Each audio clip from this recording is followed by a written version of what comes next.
The KOAT difference includes having the only anchor dedicated to this story. Doug Fernandez is on assignment digging into Griego's past. Target 7 uncovered documents showing that Griego's problems have persisted while he's been locked up. He's even been investigated for making death threats and wanting to fight a corrections officer.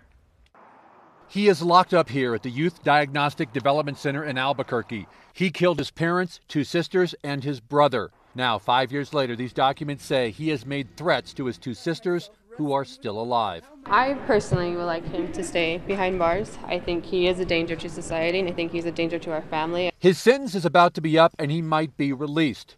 In new court documents obtained by Target 7, Griego's sister tells investigators he told her he would kill a bunch of people and made a comment in the past about going to Walmart and killing people. His other sister says she stopped talking to him in 2013 because it was too weird. She said he wanted her to visit him, but only if she was pregnant. She told investigators she was worried about her safety when her brother was released. These new court documents show Nehemiah has made more than 36 death threats since he's been in juvenile custody. 2 employees at the juvenile facility where Griego is being held say he has threatened to fight them. One employee described him as a hothead with anger issues. These documents obtained by Target 7 also show Nehemiah's side of the story, but of course investigators had to talk to him about some of these disturbing allegations. Griego denies making the threats. He told an investigator he thinks someone is trying to sabotage his freedom. He was sentenced as a juvenile, and that means when he turns 21, his sentence is supposed to be up.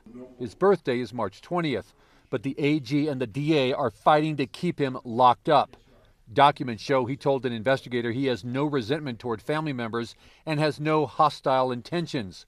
While being locked up, he has earned his high school diploma and 6 college credits. Griego says he wants to leave New Mexico and live a normal life. State police said they investigated reports of threats and found no criminal wrongdoing. Doug Fernandez, KOAT, Action 7 News.